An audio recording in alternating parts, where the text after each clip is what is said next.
Hey, gorgeous. I hope you're all doing well. If you've ever felt or feel like an outcast, I'm going to explain why. This happened to me. A past relationship.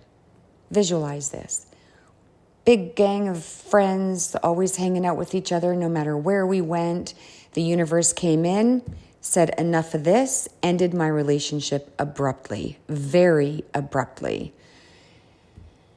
I had to question why, but I look back now and I'm totally grateful for it. Okay?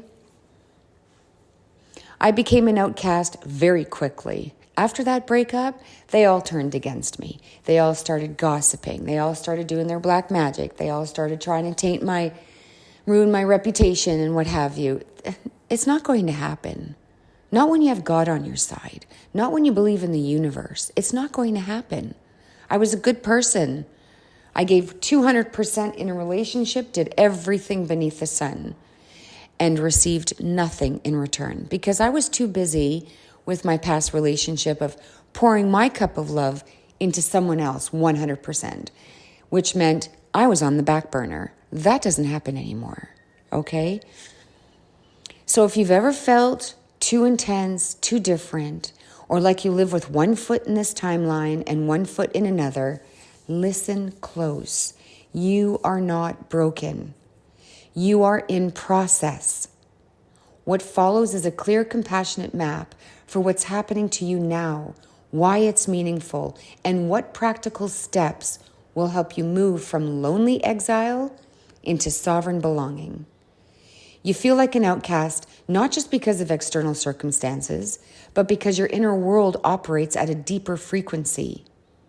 You're anchored in a different dimension, more inward, more intuitive, more attuned to subtle realities.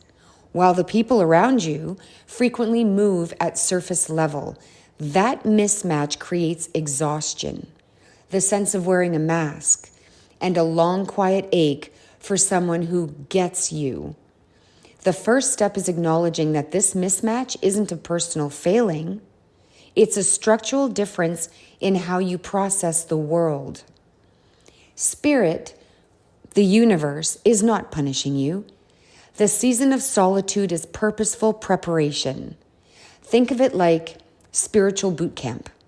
The world is clearing false relationships, noisy distractions, and roles that once fit but no longer serve. The isolation is a severe test or trial or an extremely challenging experience where false identities die off and your true self is being reborn.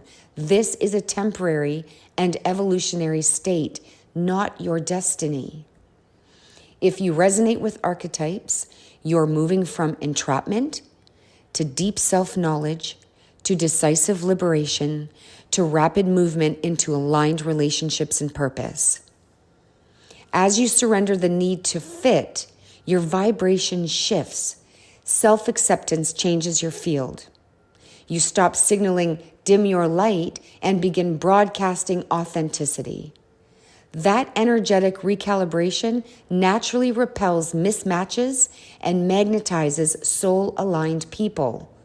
Friends, partners, collaborators who can meet you where you actually live, in depth, nuance, and expanded consciousness.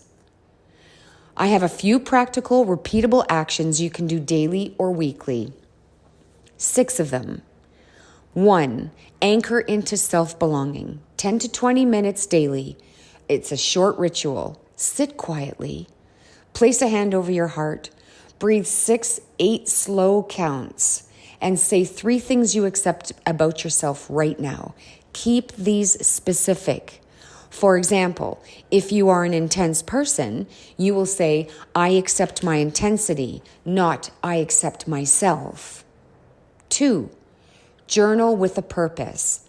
15 to 30 minutes a day, maybe 3 times a week.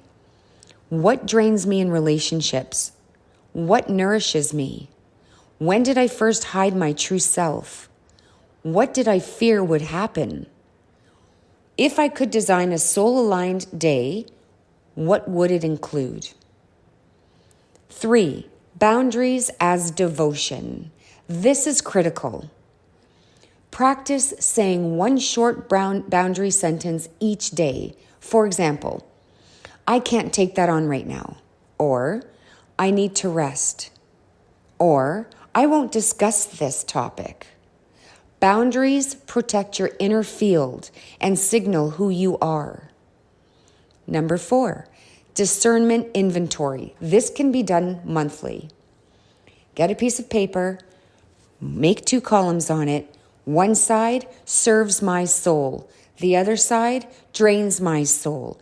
Use this to decide which connections to keep, repair, or release. 5, get comfortable with sacred solitude. It's a beautiful thing.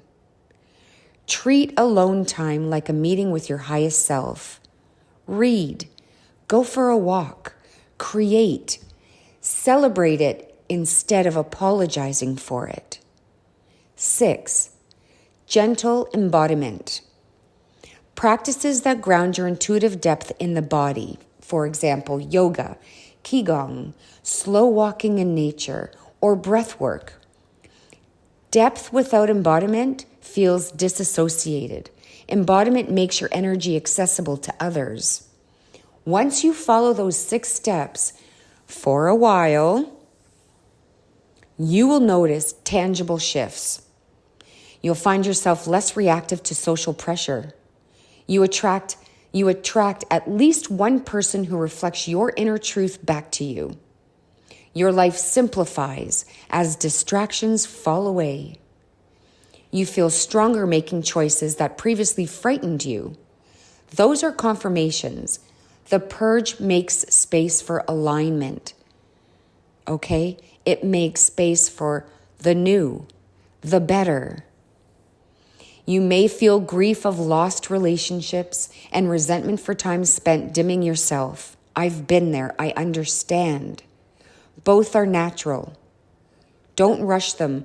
Ritualize release. Write an unsent letter naming what you grieve. Then burn or bury it with an intention. For example, I release what no longer serves my growth. Convert resentment into data.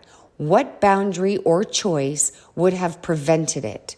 Use that data going forward. When new people arrive, test the depth gradually. Ask small but revealing questions. Watch for reciprocity. And keep your standards. A soulmate or true friend will be curious, willing to learn your interior language, and be consistent. The goal is not just to be seen, it's to be matched in kind and capacity for reflection and growth. Daily, take 3 minutes of grounding. Shoes off, socks off, feet on the floor, slow breath. Sense your spine lengthening. Repeat, I belong to myself. Do a weekly moon ritual. Set an intention for releasing something each new moon. Celebrate integration each full moon. Listening practice. Once a week, spend 20 minutes listening to silence. Complete silence. Or to music you love. And you'll notice what images or words arise. This is not an overnight fix. Spiritual isolation often lasts long enough for the false self to unspool and for your deeper frequency to stabilize. This could take weeks, months, possibly even years. My story, it took me 4 years. But signs of alignment will come sooner. Clearer decisions, fewer meaningless attachments, and the sudden appearance of people who reflect your inner world. The arc is clear. You are moving from exile to homecoming. And if you're an earth angel, not misplaced, not broken, simply in a rare and important season. Treat yourself with the compassion you would offer a frightened child. Take one small action today. Either journal one truth about your depth, set one boundary, or sit with a 3-minute grounding. Each small act is a brick in the temple of your belonging. If this resonated, consider keeping a short log for the next 30 days, 1 line per day about how you honored your depth. Watch how the patterns shift. Keep going. Trust the process. You are being prepared for a life where your intensity becomes your magnet, not your exile. May you find courage to be seen. May your solitude become a sanctuary. May the right people find you at the exact time your soul is ready to meet them. Go gently, go bravely, and keep returning home to yourself. If you enjoy my words of wisdom, please like and subscribe. I love you all so very much. God bless.